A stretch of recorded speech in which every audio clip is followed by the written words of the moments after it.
Edward J. Snowden, the former American intelligence contractor who leaked documents about surveillance programs, said on Friday that his disclosures had improved privacy for individuals in the United States, and he declared that being patriotic doesn't mean simply agreeing with your government.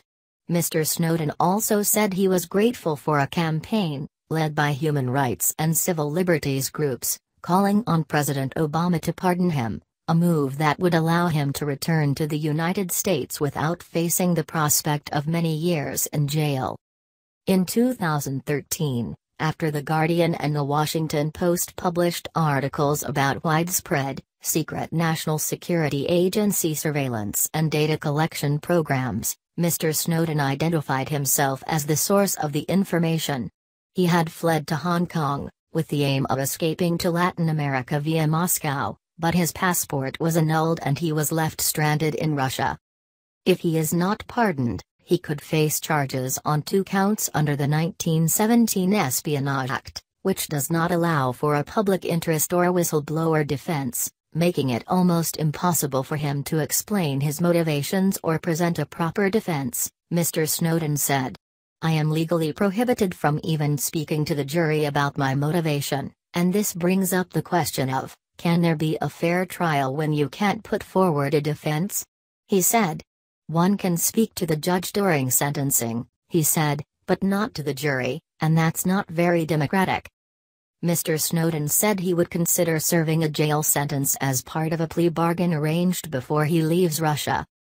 Opponents of Mr. Snowden have argued that his disclosures have made it more difficult for the United States to gather intelligence on terrorists and other foreign threats. The damage to national security, they say, was so extensive that he should not be granted a pardon, which appears unlikely, in any case.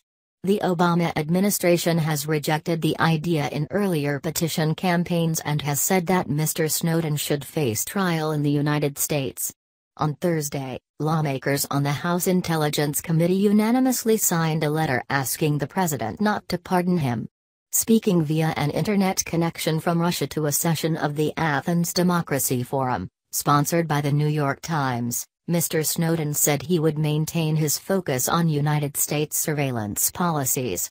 I would argue that being willing to disagree, particularly in a risky manner, is actually what we need more of today, he said, adding that he remained a patriot.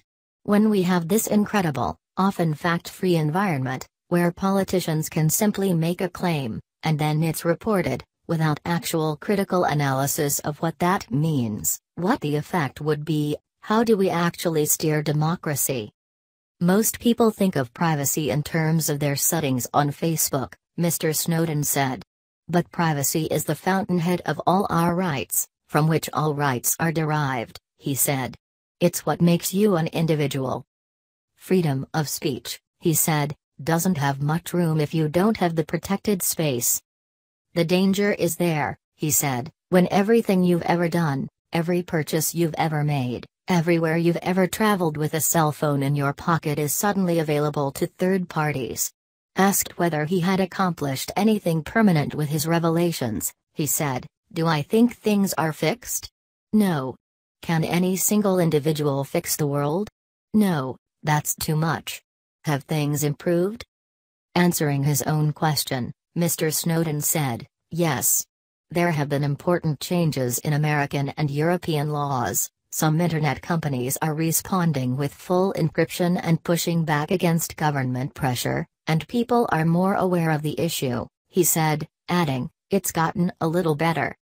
An appeals court ruled in 2015 that the bulk data collection of Americans' phone records that Mr. Snowden first revealed was illegal. Congress replaced that program with one in which the bulk data stays in the hands of phone companies.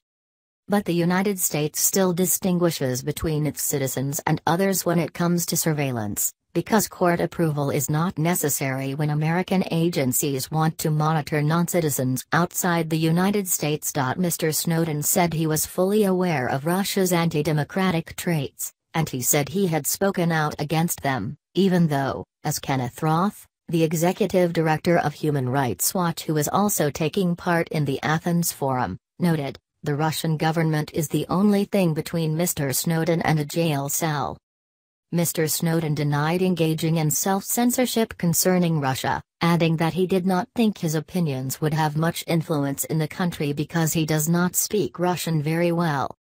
Asked what he did all day, marooned in Russia, Mr. Snowden joked, "I speak in conferences in Athens mostly."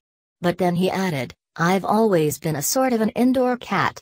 My life has been the internet, and perhaps this is an explanation of why I was so moved by what I witnessed at the NSA."